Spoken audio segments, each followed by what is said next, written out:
Ayan, what's up, dribblers at mga shooters, kamusta? Kamusta po kayo? Ito nga po ang pagtitiyak ni Coach Tim Cone sa kanya pong naturalized player at inaasahan din ni Coach Tim Cone na isang motivated na Justin Brownlee ang haharap laban sa New Zealand at AJ Edu, Jamie Malonzo, kasama ni Angelo Kwame, out muna sa Gilas Pilipinas 12-man lineup. Yan po yung ating pag-uusapan tatalakayin sa pityong ito.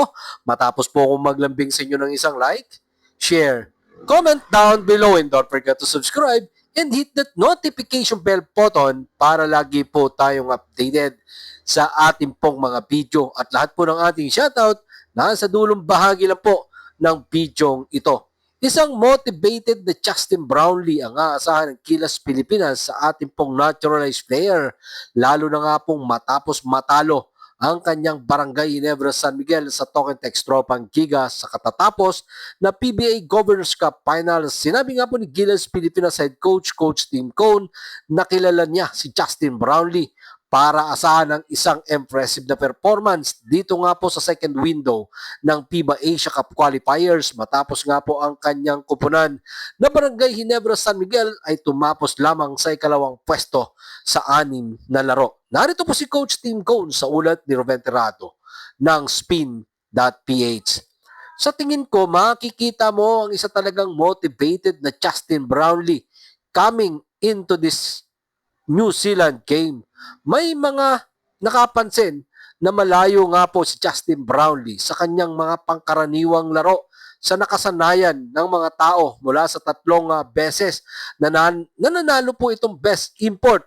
Yun nga pong tila ba nakukulangan or may katanungan ang mga fans ng kanyang pong Barangay Ginebra San Miguel na kaya pa ba ni Justin Brownlee. May mga nagsabi pa na may iniindang injury. Ito pong si Justin Brownlee. Pero tiniyak nga po ni Barangay Ginebra San Miguel at Gilas Pilipinas head coach, Coach Tim Cone, na malusog si Justin Brownlee at kailangan lang ng pahinga matapos nga pong mapagod sa Governors Cup playoffs. Narito pong muli si Coach Tim Cone sa ulat pa din po yan ni Ruben Terrado ng Spin.ph. Nahirapan siya, nahirapan kaming lahat sa serye. Nagsimulang isipin ng mga tao na siya ay nagkaroon ng mga injury o hindi ito ay isang mahirap, mahabang playoffs. Dumaan sa Meralco Bolts, sa San Miguel Beermen, and then having to go again TNT and Ronde Hollis Jefferson. Ito ay isang mahirap na daan.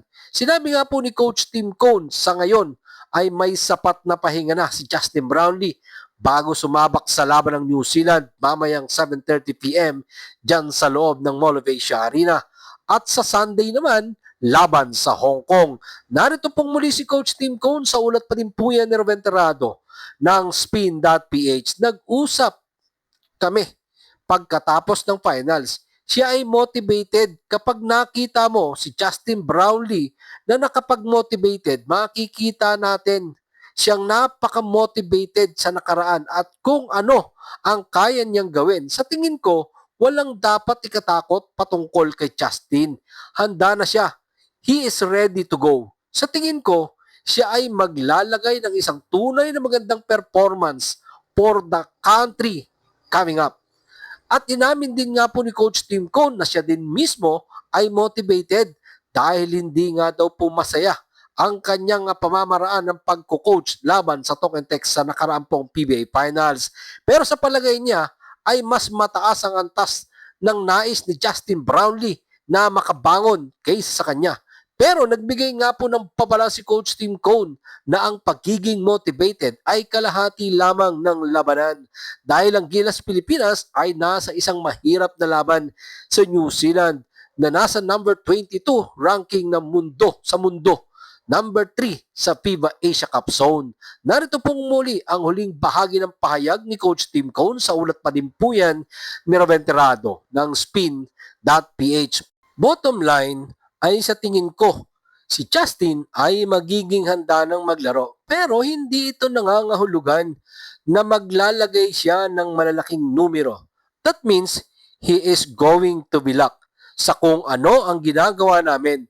Get his teammate involved at i-play ang laro sa tamang paraan na ginagawa niya 99% of the time. Yan nga po ang sinabi ni Gilas Pilipinas head coach, Coach Tim Cone, patungkol sa kanyang resident import sa PBA na Barangay Ginebra San Miguel at ang kanyang Gilas Pilipinas naturalized player na si Justin Brownlee. Let's see what happened mamaya kung makakapag-perform nga ba ng maganda ang ating pambansang koponan ng Gilas Pilipinas laban sa Tall Black ng New Zealand. Kasama siyempre ang ating naturalized player na si Justin Brownlee. At ang inaabangan talaga rito ay ang performance ng 7'3" na si Kai Soto.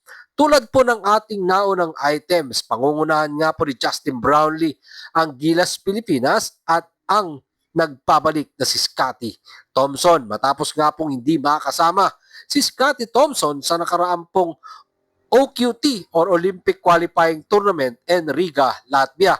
At out na din po sa final 12-man. Ito pong sina injured player na sina AJ Edu, Jamie Malonzo at ang isa pang natin pong naturalized player na si Angelo Kwame.